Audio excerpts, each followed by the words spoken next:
ఏది అయినా రుచి ఆచి చికెన్ మసాలా. ఆచి చికెన్ మసాలా. వైఎస్ కుటుంబంలో వివాదంపై సిపిఐ నేత నారాయణ కీలక వ్యాఖ్యలు చేశారు. కుటుంబ వ్యవహారాన్ని రాజకీయాల్లోకి లాగడం సరికాదని, విజయమ్మ ఉత్తరం రాసి బయటపెట్టడం వైఎస్ఆర్ జీవితంలో పరాకాష్ట అన్నారు. వైఎస్ఆర్ వ్యక్తిత్వాన్ని నష్టపరిచే చర్యలు చూస్తుంటే బాధ కలుగుతోందన్నారు. కుటుంబ వ్యవస్థకి కళంకం కలిగించే చర్యలు చేయొద్దన్నారు సిపిఐ నేత నారాయణ. కానీ వైఎస్ రాజకీయ కుటుంబంలో వచ్చిన సంక్షోభం చాలా విచారించదగ్గ విషయం నేను భావిస్తూ ఉన్నాను. మీరు ఏ రాజకీయ పార్టీ చేరారో ఆ రాజకీయ పార్టీ గురించి మాట్లాడుకుని తప్పేం లేదు.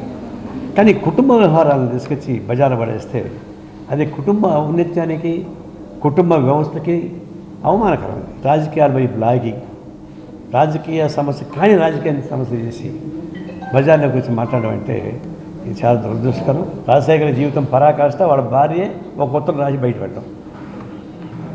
ఆమె తల్లిగా ఆమె ఉండొచ్చు, ఆమె మందలించి ఉండొచ్చు, కంట్రోల్ ప్రయత్నం ఉండొచ్చు, వెనకుండా పోయి కామ ఉండిపోయి ఉండొచ్చు. అందుకని రాజశేఖర రెడ్డి జీవితానికి, వారి వ్యక్తిత్వానికి నష్టపరిచే పద్ధతులు ఎవరు ఏం చేసినా కూడా చాలా బాధేస్తుంది. ఇప్పటికైనా దాన్ని ఒమిట్ చేసుకోండి. ఆస్తి పాల్గొంటే కోర్టులు వేసుకోండి, అంటారు పడుకోండి. అంతేగాని దాన్ని తీసుకొచ్చి అడిగిన వ్యక్తి ఒక రాజకీయ వ్యవస్థ కళంకం తెచ్చే పద్ధతుల్లో చేయవాగండి, కుటుంబ వ్యవస్థ కళంకం తెచ్చే పద్ధతి చేయవాలని కోరుతాను.